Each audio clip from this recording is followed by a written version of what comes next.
Скъпи родители, за да не се изгубите в морето от информация при избора на подходяща раница, подготвихме кратко видеоръководство, което ще ви разкаже основните неща.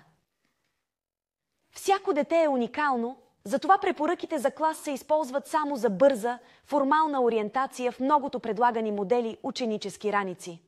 Алфата и омегата в избора на подходяща раница са преди всичко ръстът и възрастта на вашето дете. Втория фактор е, разбира се, дизайнът. Децата трябва сами да го изберат, дори и да не отговаря на вашите предпочитания. Защо? Защото децата ще са тези, които ще я носят на гърба си всеки ден. Най-малките деца с ръст около 100 см могат да избират от твърди раници като Айра, Кейра, Диди или хибридните модели ББ.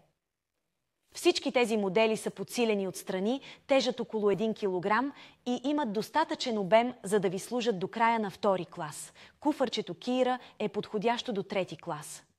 Няма да сбъркате и с лекия модел Енди, който има две основни отделения, дълбок преден джоб и тежи само 900 грама. Първокласниците с ръст от 113 см могат да се ориентират към моделите Бейзи и Ели. Тези с ръст от 120 см и повече могат да разширят избора си с модела Коко. Децата от горните класове с ръст от 125 см могат да избират между моделите Мира, Кода, Кими и Лин.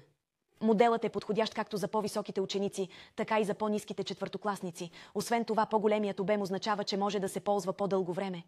Не забравяме и за учениците с ръст от 145 см, за които предлагаме цветни и по-изчистени ученически раници.